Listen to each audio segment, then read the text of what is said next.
Bumisita si OG Beware sa museum at may daladalang damit at awards. Si OG Beware o Ron Salonga ay isa sa pinakakilalang pangalan sa Pinoy hip-hop at kinikilalang pioneer ng gangsta rap sa Pilipinas bilang pangunahing miyembro ng grupong Death Threat.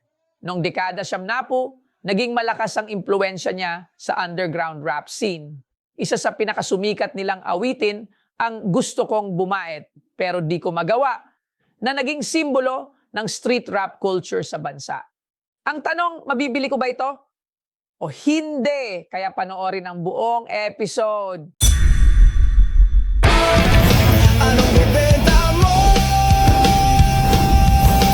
Dito lang sa Pinay Stars. Hoy! OG Beware. Yun, oh. Magandang... Tanghali. Ano, kamusta ka? Ayos lang po. Buti na kaya mo tumayo. Medyo. Papagaling Tingal. ng papagaling. Ito, Homie ko lang. ano no? Homie. Homie mo sa tansa. Oo. Kamusta? Siya nag-drive sa akin eh. Ito lang, papagaling. Ano, nagpa-check up ka na? O kahapon, okay lang. O ano sabi? Sa doktor, medyo malalim. Lahat, ano ako. Gulat nga ako, dapat ka, confined ka eh. Kasi ako, no, Oo, sa baga ko, lungs din siya eh. marami.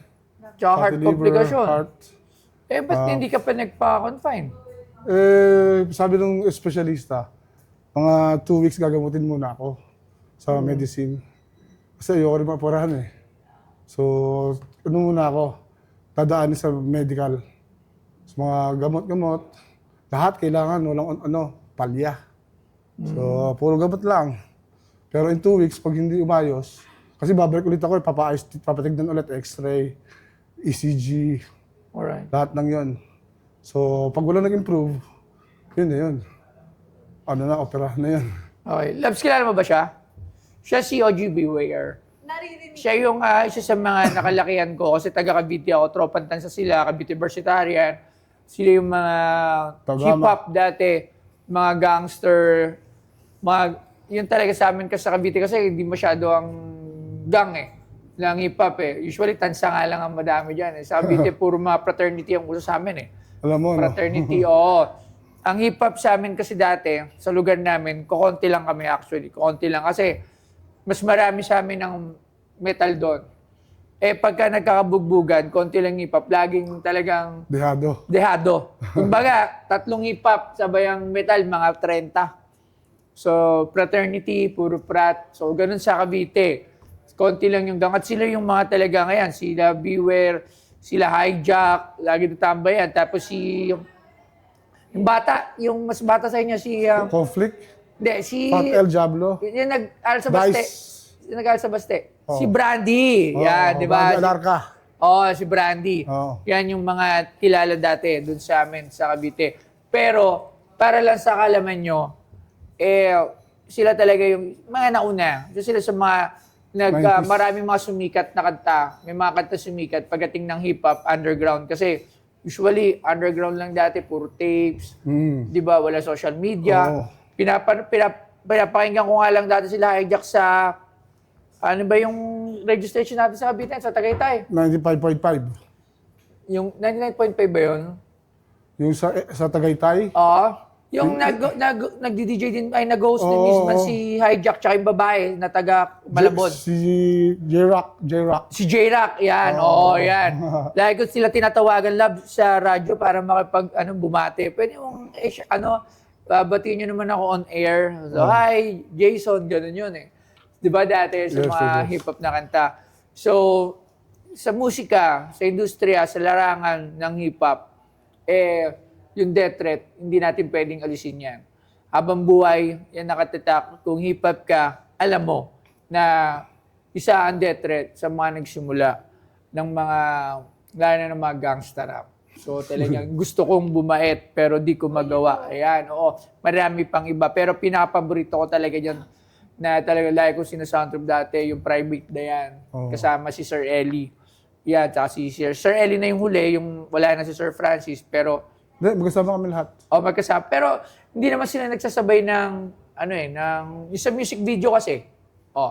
Sa music video si Magkakasama kami doon. Ano ba si Sir Francis? Di ba si Sir Eli lang yun? No, lahat kami kompleto doon. Ano ba nun? Ay, oo pala. Sorry. Oh, yun.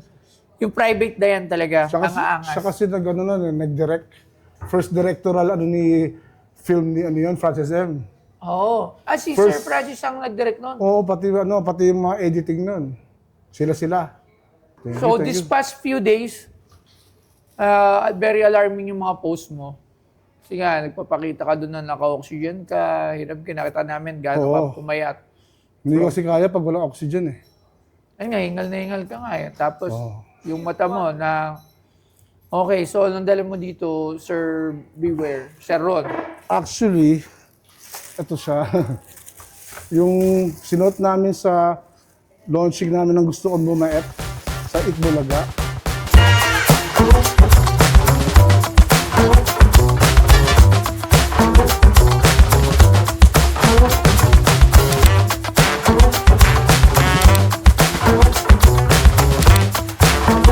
Si OG Beware o Ron Salonga ay isa sa pinakakilalang pangalan sa Pinoy hip-hop at kinikilalang pioneer ng gangsta rap sa Pilipinas bilang pangunahing miyembro ng grupong Death Threat. Naging malakas ang impluensya niya sa underground rap scene. Isa sa pinakasumikat nilang awitin ng Gusto Kong Bumait pero di ko magawa na naging simbolo ng street rap culture sa bansa.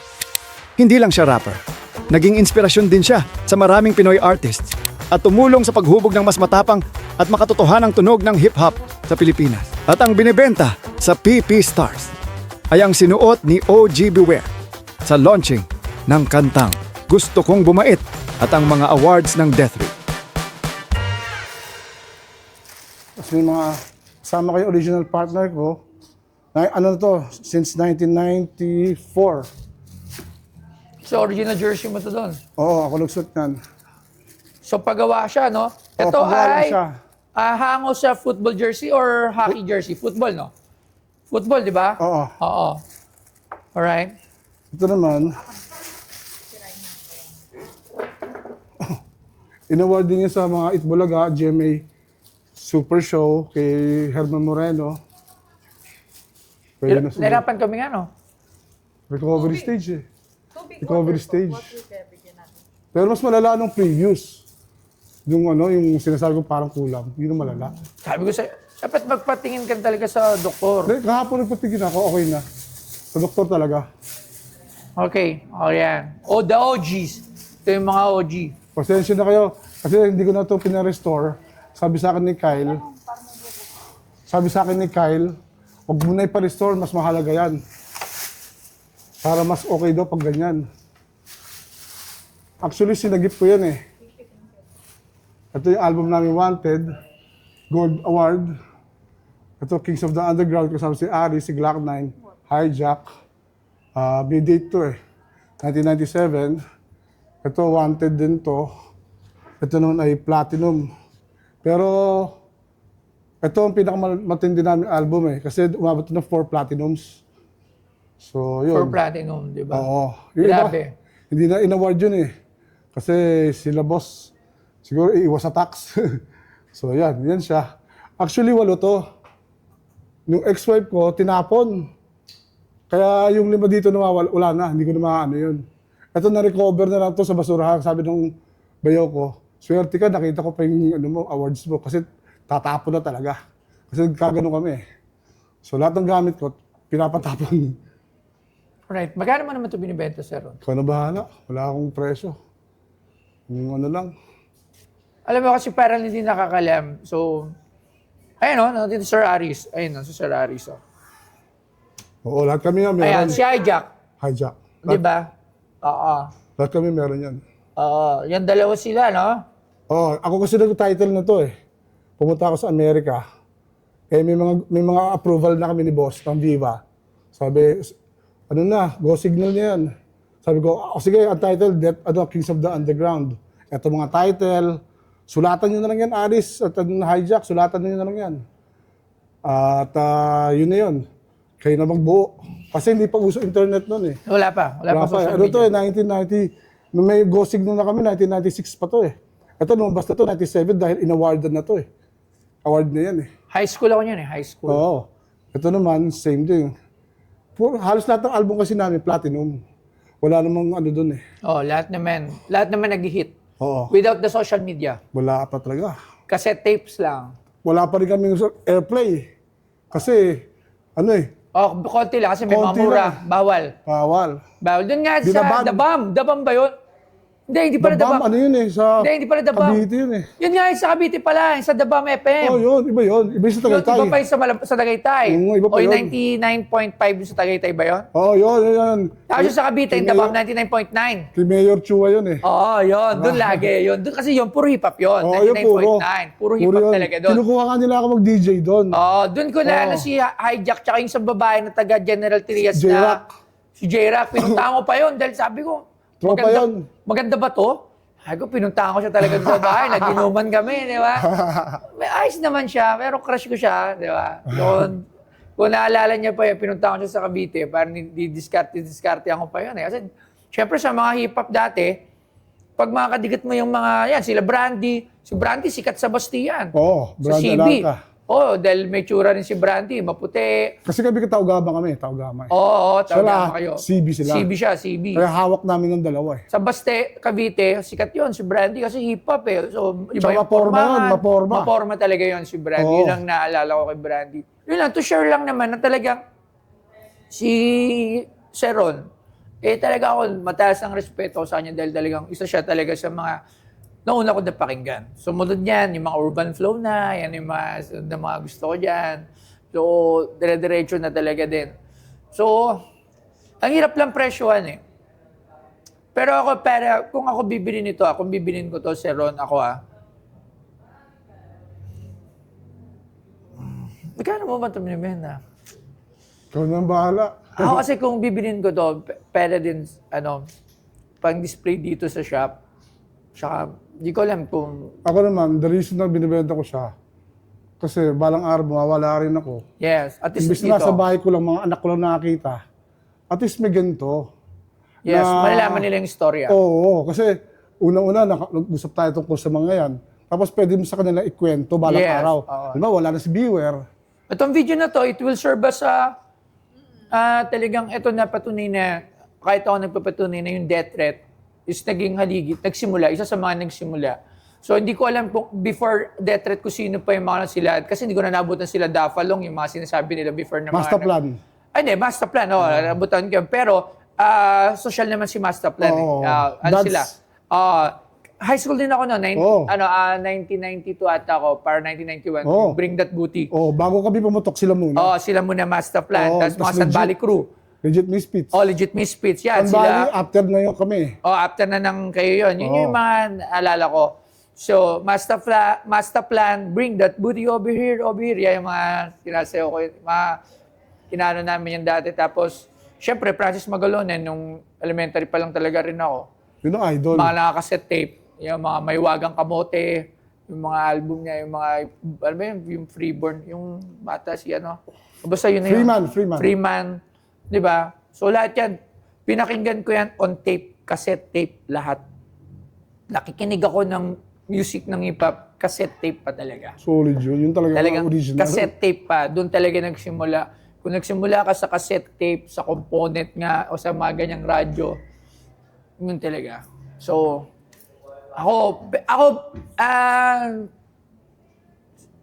Seron, gusto ko itong bilhin sa kabot ng kaya ko. Bibiling ko itong lahat, paprice ko ito ng 10,000 each, so 40,000. Anong bahala? Okay? So, sana kahit pa paano makatulong.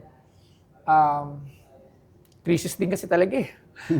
Talagang mabigat eh, pero gusto ko to kasi Pasignature mo na rin. para rin alam din nila na merong death threat talaga. So, syempre, yung iba din na nila alam. Eh. Maraming diskusyonan. Syempre, may mga kanya-kanyang ano yan eh. Side ako, wala akong kinakampihan, wala akong kanino pa. Basta ako, I'm into music. Mahilig ako sa hip-hop, mahilig din ako sa alternative, mahilig din ako sa lahat. Sa forma hip-hop, pero sa music lahat pinapakinggan ko. Nakalakihan ko eh. Ito talaga, nakalakihan ko talaga. Kinukwento ko si J-Rock nga, yung mga tumatawag pa. Unahan pa sa telephone eh.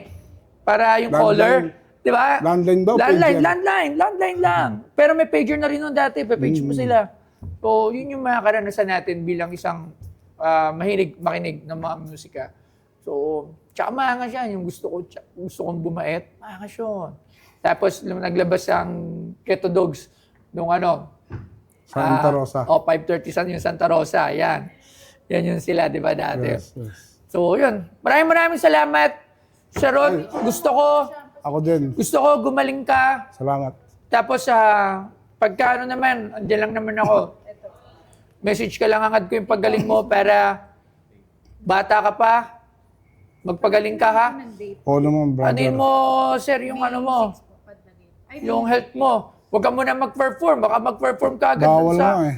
Kailan yung mo? Event. May event, di ba? May 17. Oh, paano yun? Hindi ako ma-perform. Pero nandun lang ako. Pahinga. Yung mga kasama ko na lang magpe-perform. Pahinga. Hati-hatiin nila yung mga verse ko. May ano ngayon? 8, May 8, 2026. Wow. Yan. So, lahat po.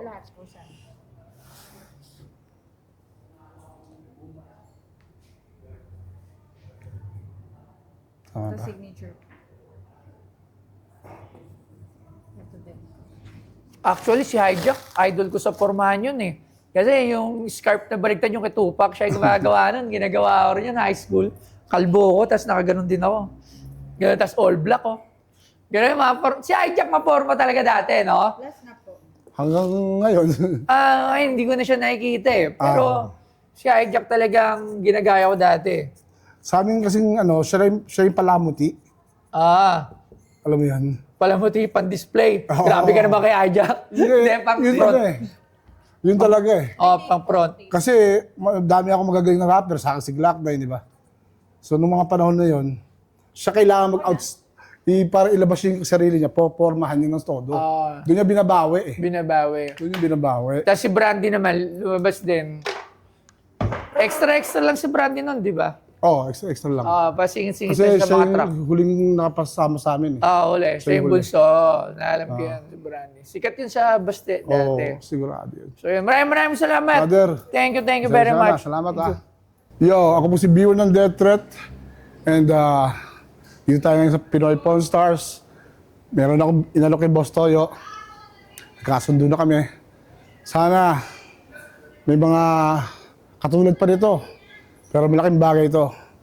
At solid. And nandito na yung mga awards ko. Para balang araw, makikita nyo pa rin. Just in case mawala ako. At least nandyan na sila. Makikita nyo. Katulad kila Francis M. Ating mga kaibigan. Yun lang.